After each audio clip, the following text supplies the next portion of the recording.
working with ITV, BBC, Lexus, Procter & Gamble.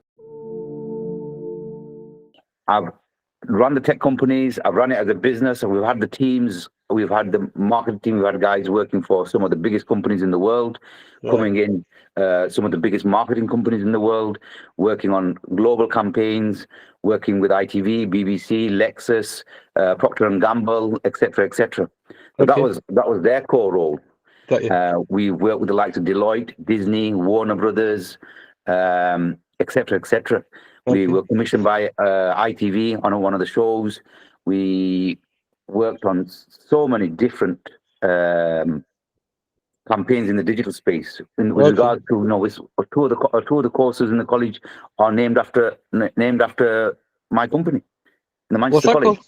Yeah. The analysis, the business development and marketing, online. So it's 2 courses, level 3 diploma HND. I did see something and I thought you were there. And I'm like, what's he doing there?